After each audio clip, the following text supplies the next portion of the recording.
America और रूस मिलकर यूक्रेन युद्ध को खत्म करने के लिए एक नई गुप्त 28 सूत्रीय शांति योजना तैयार कर रहे हैं। रिपोर्ट्स के अनुसार ये पूरी तैयारी बेहद सावधानी और गुप्त तरीके से की जा रही है। ये योजना राष्ट्रपति डोनाल्ड ट्रंप के 20 बिंदु वाले गाजा शांति प्रस्ताव से प्रेरित मानी जा रही है।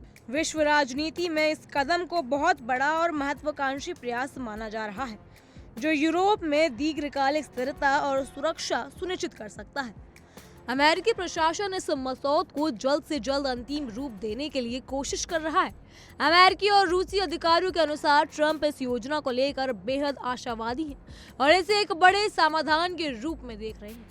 4 मुख्य हिस्सों पर आधारित यह प्रस्ताव यूक्रेन में शांति सुरक्षा की गारंटी, यूरोप में दीर्घकालिक सुरक्षा ढांचा और अमेरिका की रूस व यूक्रेन के साथ भविष्य के संबंधों पर केंद्रित है। सबसे बड़ी चुनौती पूर्वी यूक्रेन पर विवादित इलाकों में नियंत्रण से संबंधित है। इस मुद्दे को हल करना सबसे ज्यादा जटिल माना जा रहा है, क्योंकि इस क्षेत्र में सैन्य और राजनीतिक संतुलन बनाए रखना बेहद संवेदनशील है। अमेरिका और रूस के वरिष्ठ अधिकारियों का मानना है कि इस बार समझौते की संभावना अधिक है।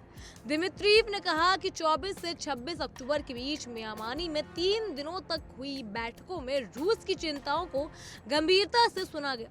यही कारण है इस बार दोनों पक्षों के बीच विश्वास और बातचीत की संभावना अधिक नजर आ रही है।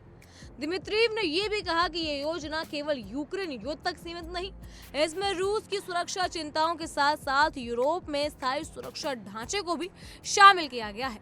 उनका कहना है कि यह प्रस्ताव एक व्यापक ढांचे के रूप में तैयार किया गया है, जो लंबी अवधि तक यूरोप में स्थिरता और सुरक्षा सुनिश्चित कर सकता है। बता दें, यूक्रेनी अधिकारियों ने भी इस योजना से अवगत होने की पुष्टि की है।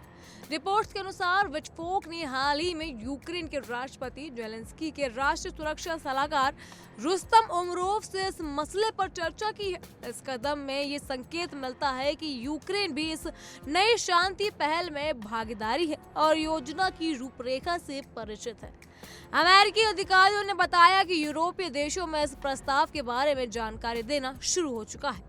यह कदम वैश्विक स्तर पर शांति और सुरक्षा स्थापित करने के प्रयास के रूप में देखा जा रहा है, खास तौर पर ऐसे समय में जब अलास्का में ट्रंप और पुतिन की मुलाकात में कोई ठोस परिणाम सामने नहीं आया था। यह नई योजना एक महत्वपूर्ण राजनीतिक और कूटनीतिक प्रयास के रूप में उभर कर सामने आई है। विशेषज्ञों के अनुसार अगर ये 28 सूत्रीय शांति प्रस्ताव सफल रहा तो वो यूरोप और विश्व राजनीति में स्थायित्व और संतुलन बनाए रखने के लिए अहम भूमिका निभा सकता है। जी हाँ, हालांकि पूर्वी यूक्रेन के विवादित इलाकों में रूस की सुरक्षा चिंताओं को हल करना सबसे बड़ी चुनौती होगा।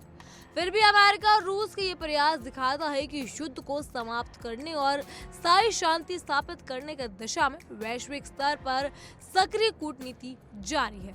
आपको बता दें, अमेरिका और रूस के इस अधिकारियों का मानना है कि इस बार समझौते की संभावना अधिक है। बस इन सब में सबसे बड़ी चुनौती पूर्वी यूक्रेन पर विवादित इलाके के नियंत्रण में संबंधित होगी।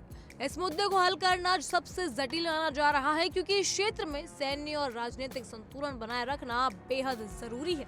रिपोर्ट्स की माने जाए तो शांति योजना का मसौदा तैयार करने की जिम्मेदारी अमेरिका के विशेष दूत फॉर पीस मिशन स्टीव विटफोक को दी गई है। उन्होंने रूसी दूत किरिल दिमित्रिव के साथ विस्तार में इस मसौदे पर बातचीत भी की है। बहरहाल इन सब पर आपकी क्या राय है, हमें कमेंट सेक्शन में जरूर बताइएगा। फिलहाल के लिए इतना ही। तमाम खबरों के लिए फॉलो कीजिए इंडिया डेली को।